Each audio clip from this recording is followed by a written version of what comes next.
this girl is falling too hard too fast for Ryan. Do you not feel that way?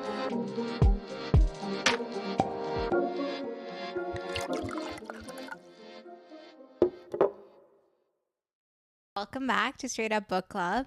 Today we're going to be talking about First Lie Wins by Ashley Elston. So the first 16 chapters of this book. Yeah. What did you think of this book? Okay. Summary and... let's start over. It's been a while since we Do we ask each other how our week's been, or do we I never remember that part. I'm like, I care about your week, Heather, but I just never forget. Never remember. We do catch up like before we do this, so I feel like we're already telling each other about our week, so it doesn't feel rude. We're just like, we've already The people need to know.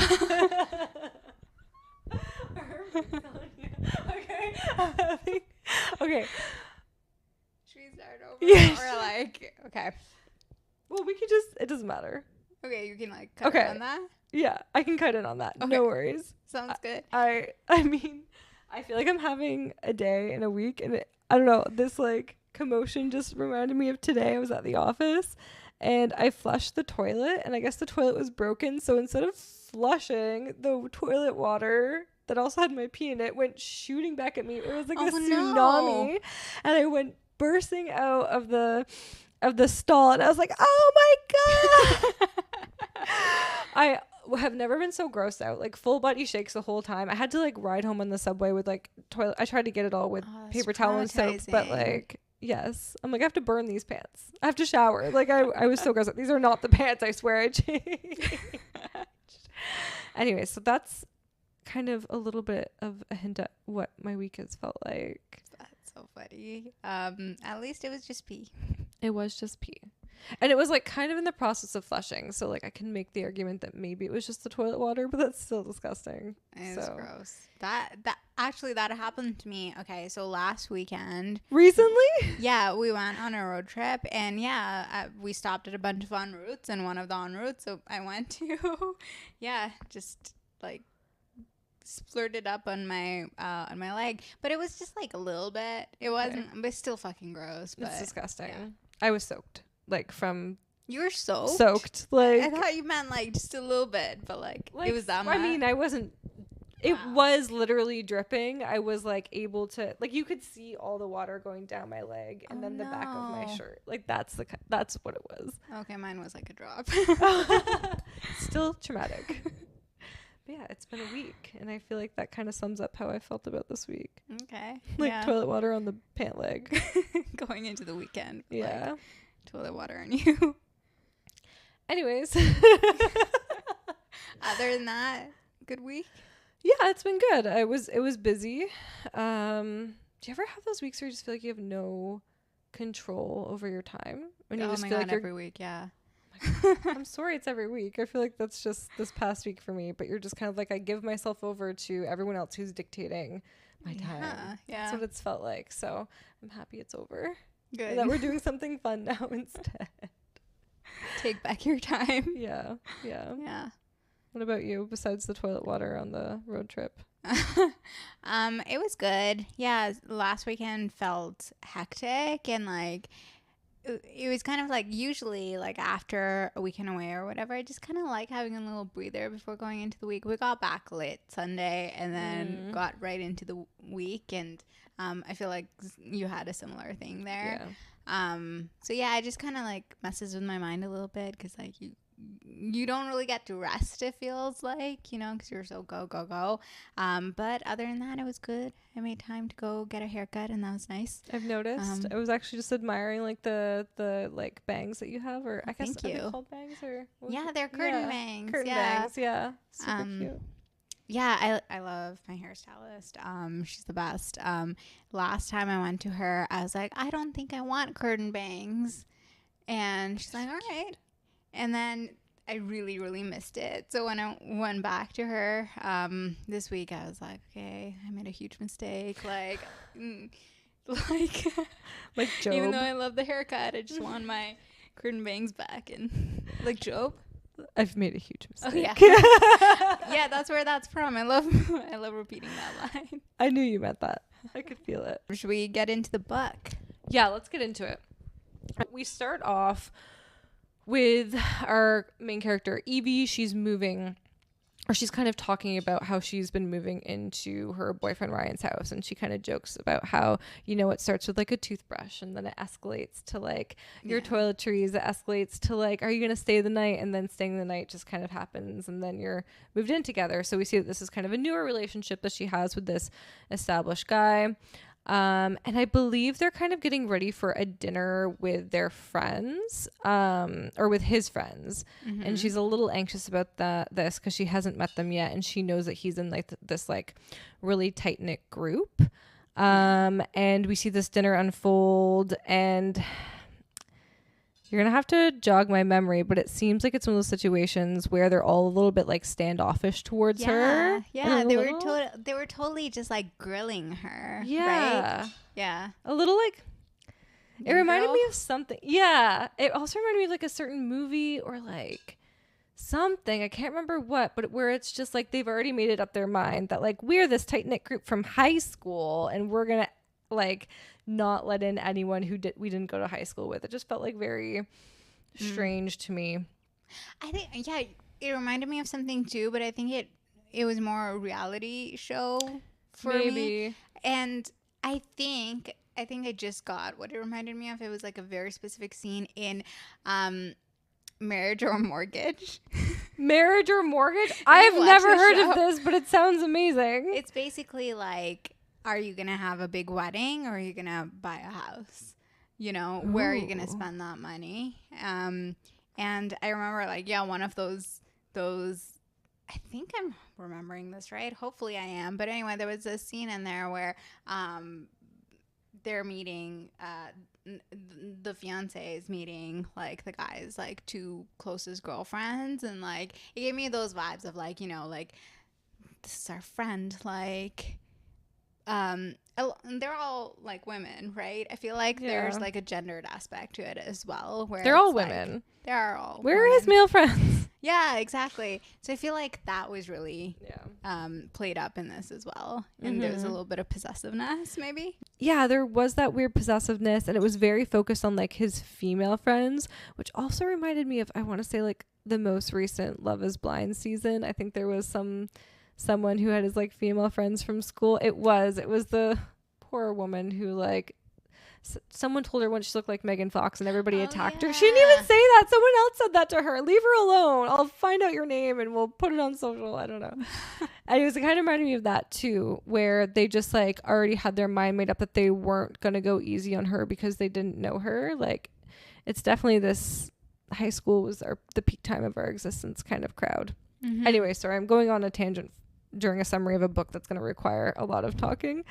But so they kind of give her a hard time, and then she wants to meet up with them, and they go for lunch, and she meets this new girl, Rachel, who wasn't invited to the dinner. Ryan was kind of like adamant on her not going, and Rachel seems to be the only one who wants to ask questions about her, who like doesn't have much of a filter and is okay with asking certain questions, sorry. And it kind of comes out then that Evie's mother had died of breast cancer, right? And then that's right. Yeah, but I don't think she tells them that. No, it wasn't. Sorry, I'm getting her real person with her fake person confused. It's confusing. Oh my God. God. Of back and forth there. I can't keep track. Her parents died in a car accident. Yeah. And that's her reason for moving to, what town are we in? Oh, I don't Louisiana? know. Like, I think it's Louisiana. It's like on the border of East Texas, isn't it? Didn't East Texas come up? Because that's where he drives into for work. It did. Yeah. Does Louisiana border? Oh my gosh. 1 second. And she's from Alabama, I think. Yes. Is the story.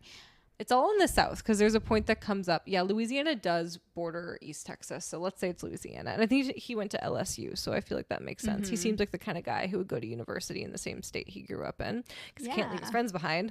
They all, right? Like there's a point where she says like they all just like have had their lives sort of like laid out for them. And that's part of why they can't relate to her in this, or why there's this huge divide, because like, yeah, like she's not that person. She's sort of a drifter, and she's, you know, she doesn't have those roots, and they can't comprehend that kind of.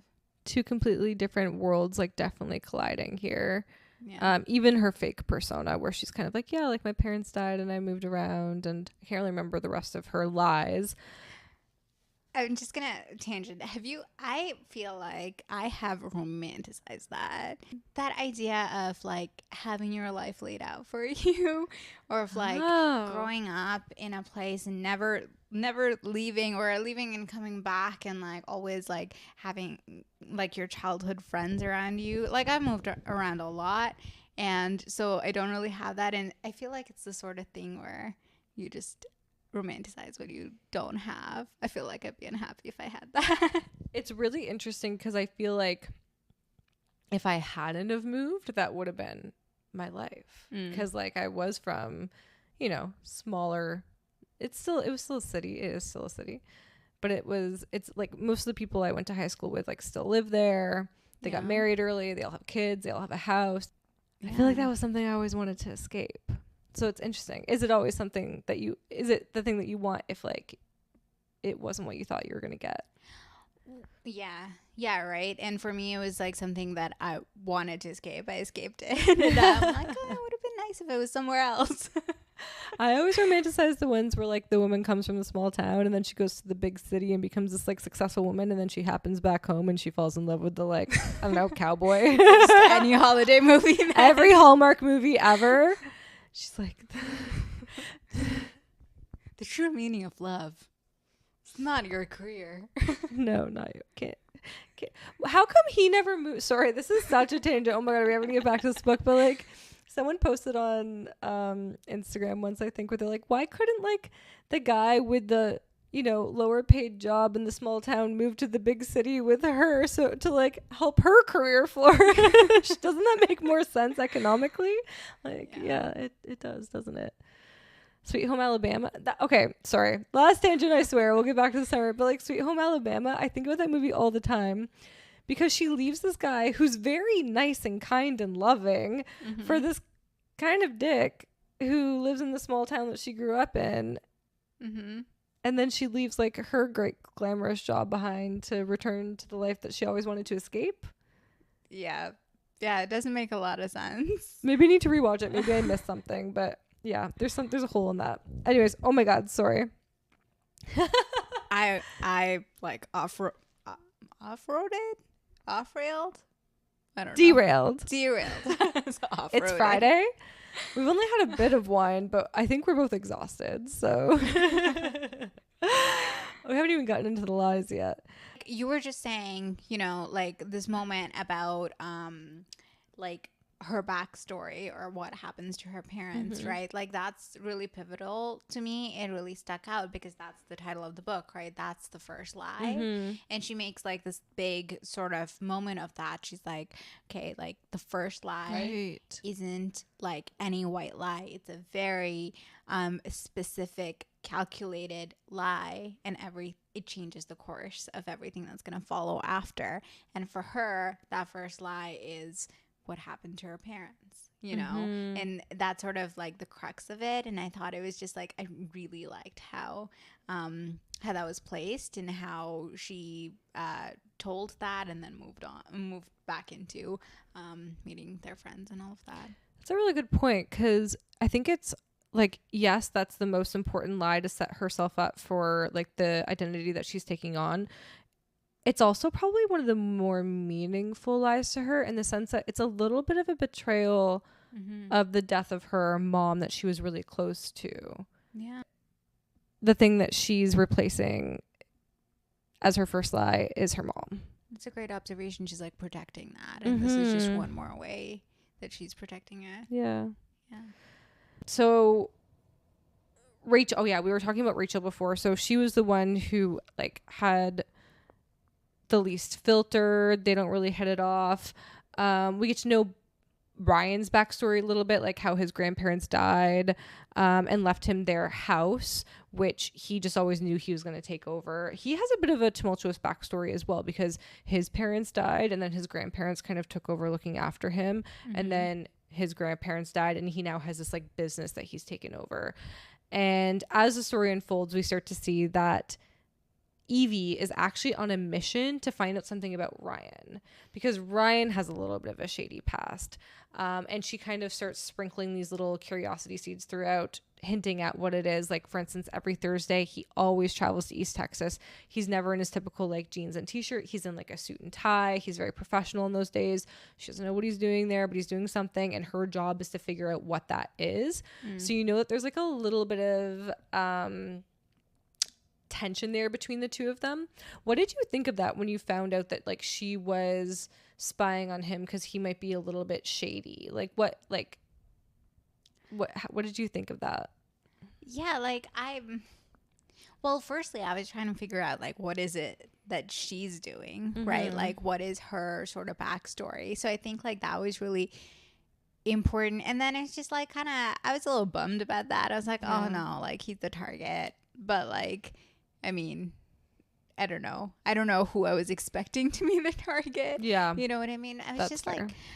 I was like, okay, this doesn't seem like the best. Like she's in a relationship with her target. That part of it didn't really make sense to me. Feels like too close quarters. Yeah. Like maybe don't start moving in right away. Yeah. Like maybe don't leave that toothbrush. Maybe don't have that first night. Like take it slow. I get, but then there's the defense to be made where it's like if you're living with the person, you can watch them that much closer. So like that, sure, fair.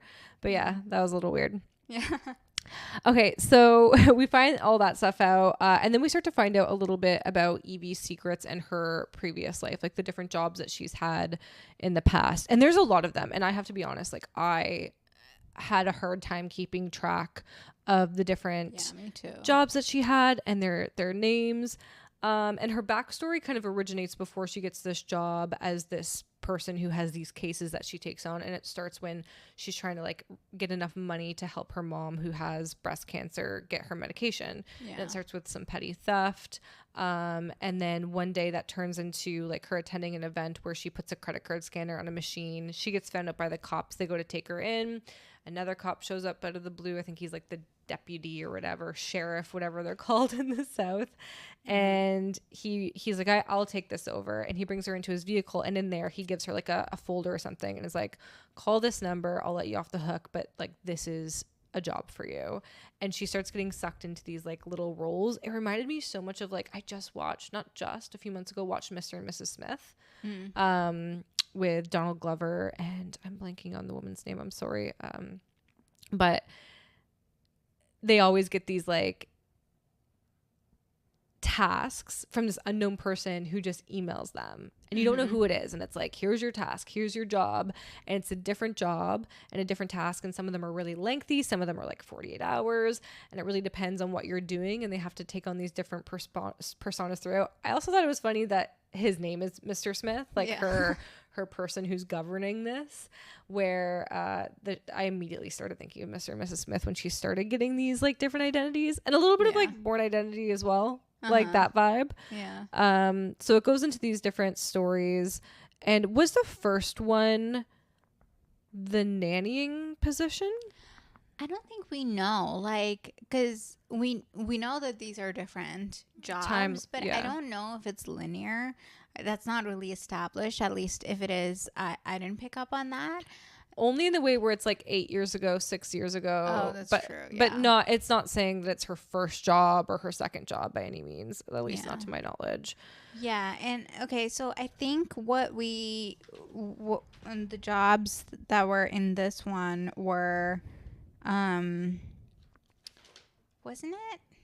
Oh yeah, the babysitting job, right? And that's the one where she was caught red-handed. Yes. And then there's the one with the politician where she just has this like I don't know, moral moment or whatever, and she's like, this isn't the right thing to do, and she like changes course and she like kind of goes rogue. So I think those are the ones. What did you think of that moral moment that she had? It's interesting to me that she's in this like line of business, and then she has these moments where she's like, I have to do the right thing. It's like, girl, you're pretty much like, what's his name from the Bourne? I don't know, like from Bourne Identity, Jason Bourne. Yeah, Like, you're thieving. yeah, Like, yeah, I mean, I feel like that's a bit of a cliche where it's like, yeah, you like someone who's in this really crime filled area, it just needs some sort of structure or right and wrong still within that, and you just start like rationalizing when maybe like it doesn't make sense to rationalize. To your point, like you're already within like doing all these crimes, like it doesn't really make sense to have like levels of, you know, what crime is okay or what crime is not okay, you know what I mean? Like just because she blackmailed someone else like and let him go because he was more upstanding, like it's still blackmail. It's still like a pretty shitty thing to do. I don't know. Yeah, it's weird. Her like moral compass is, who knows where it's coming from, because it's very much dictated by herself, I guess. Like she's not really giving us like, oh, my mom, you know, would say this or anything like that. Like she does do that a couple times actually. I think it's kind of like, you know, you have to do what you have to do to get by, and maybe that is her moral compass. But then she just has these moments of guilt, like the first crime, I don't know, the first case that she had, where she does get caught red-handed. The woman falls and dies. She hits her head and she's bleeding out. And she has a moment where she's like, should I call 911? But if I call 911, like Mr. Smith will know. And she's like, the kid's sleeping in the next room. So she calls the father and tells him what's going on so that he'll call 911, correct? I think that's what she does, and leaves. Right. Right. So she does kind of breach protocol a little bit, in order to like make sure the kid is okay, because he is just like, I think he's 6 years old. He's way too young to be left home alone. But yeah, so we kind of go into her backstory a little bit, and then we also meet another character named Devin. Yeah. And Devin gets introduced, I can't remember at what point. I think it was during the first case where she has to hack into the safe, and she calls him, and we find out that he's this kind of like, I guess, hacker tech friend. I don't know how she met him or if it's even told how she met him. Yeah, I wasn't sure about that either. Like I feel like they explained it like a little bit, but not details. Didn't go into detail. Yeah. And they seem to have this like connection where they're very tight. He's kind of like the guy that she goes to at all times. It reminded me so much of Criminal Minds and that duo between, I don't remember their names. I want to say it was like Detective Morgan, and then she had like a really cute name. I can't remember what it was. The girl with the glasses, and she always had like bleach blonde hair. I haven't watched it enough, or like I can't remember. It was a trope of like a detective and a tech person, and they were like a tech woman, and she would like do all the hacking, and he'd be like, I need you to get into this for me. She'd be like, oh, I'm on that, and no at no point. And they had like a little fling. Okay. And my memory isn't serving me well on anything else, but it did kind of remind me of that. Yeah, I was wondering like, what's his role? Is he like a producer? Is he like, he's just her like hacker? Yeah. I'm like, is this guy getting paid? He must be getting paid. Yeah. Was he given to her by Mr. Smith maybe? No, I don't think so, because she does say that he's like the only one who's on the outside. Just hers, right? Like he's the only one who's like only loyal to her, and that's really important to her. So yeah, that was interesting. And then the craziest thing happens in this half, where they go to this derby party. And it's this like big affair where Ryan's friends tell her to like wear this like big hat. It's kind of like a horse track kind of thing. And they get there, and this guy appears out of nowhere, and he looks kind of drunk, and she described him as someone who looks like he dabbles in substance abuse by like the hollows in his face and like something else about him. Mm-hmm. And it turns out that it's like Ryan's old friend. And with him is a woman who looks strikingly like her. Yeah. And that throws her off. And then when she asks her name, she says it's Luca Marino. And that's when we find out that Evie's original name is Luca Marino. Mm-hmm. And Evie Porter is just this new name that she has for this certain case.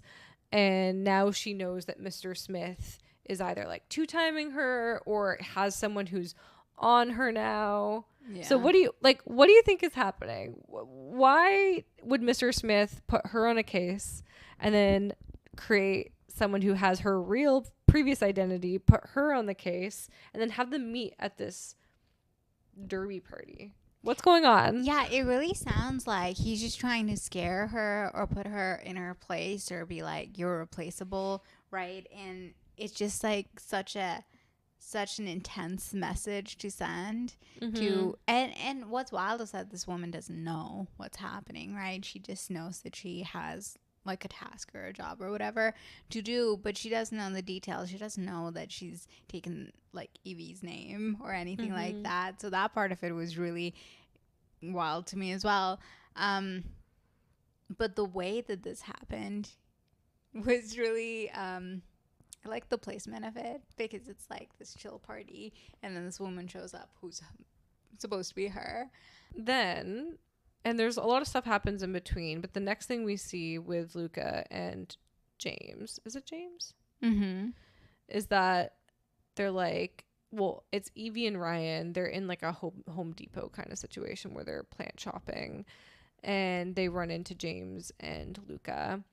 And Evie, knowing that she wants more intel on this woman, says, hey, how about you guys come for dinner? And Ryan's a little peeved because apparently in the past, like, James has asked him for money. Ryan's like sent him to rehab. He's done all these things to try to help his friend. And James has always kind of been shitty about it. It's like never paid him back or like dropped out of rehab. Is it dropped out of rehab or is it just like leaving rehab? Leaving. You failed rehab. Sorry, that was a bad joke. My rehab certificate. He wasn't a very good friend to Ryan. And but they make the accommodation, so they come that night. They have this dinner, and then Evie plants something in her room, knowing that Luca is going to go find it. And then when Ryan and James are outside playing football, Evie and Luca have like a little chat in the kitchen where she's like, I know who you are. I know what you're doing. Yeah. Be careful. And then they leave for the night. Excuse me. The next morning, the news is on, and sure enough, there was a car accident the night before, and Luca and James have both died in this car accident. That timing was so, like, I did a double take. Like, did not see that coming. That was really well done. And yeah, I don't know, do you expect that to happen or like a big moment like that at this point? I thought this whole identity thing was gonna be the whole book, like this like back and forth. I thought this was gonna take over. This had me going into more of like okay, is this, and I mentioned Mr. and Mrs. Smith before because of the identity thing, but then I was like, is this an actual Mr. and Mrs. Smith thing where it's like Ryan is the bad guy and not bad guy, like they're all kind of shady, but it's like, you know, is he the one who's two-timing Evie, or, you know, like, is it one of those situations where they're out to get each other? Like, I was definitely surprised when it first happened, and then my mind just started reeling, like, okay, well, what is the rest of this book besides her trying to figure out Ryan? Well, then it must be Ryan. So, I don't know. Yeah. Like, I don't know. I think just based on like what's happening, like I feel like Ryan's the good guy. Yeah. At this point, I'm like, I don't know, but also okay. There we find out about Amy Holder at this point, right? Yes. We don't know who this person is at all. She's just like, it just comes out of nowhere. Like I thought that I had missed something. I went back and I was like, okay, was this one of the like past jobs that Evie had? But nothing about that so far, right?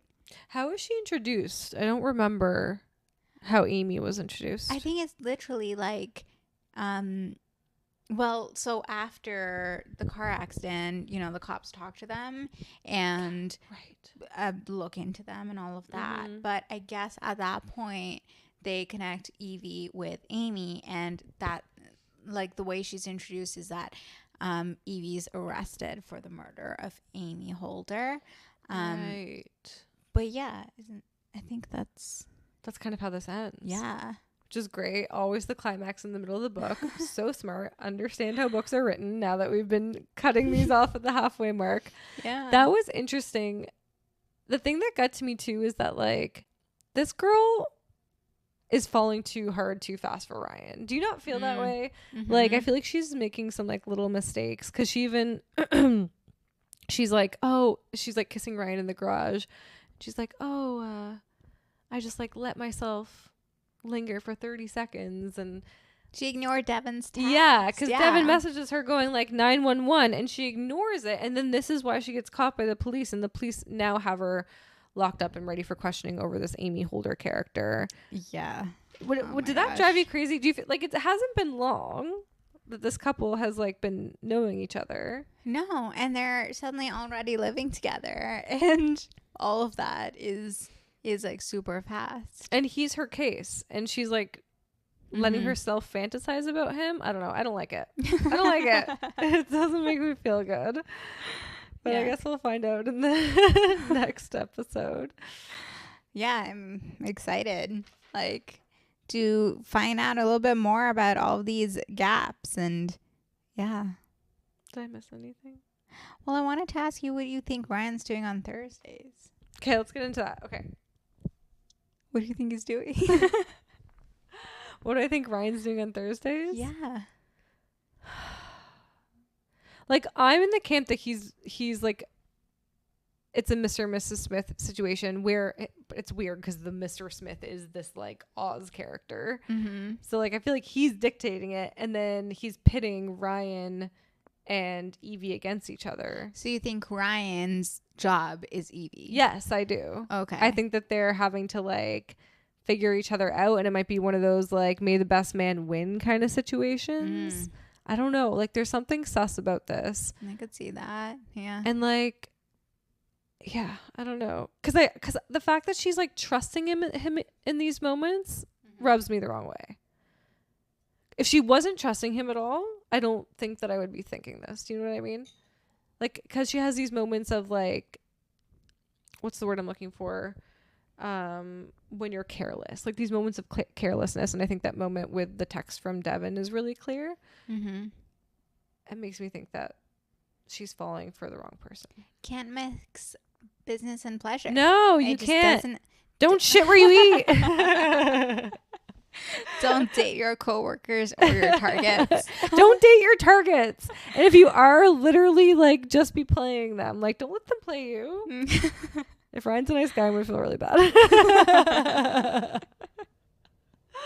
Okay. All right. Let's read the rest of this book and catch up next week. Sounds great. All right. See you, book club. Bye. Bye.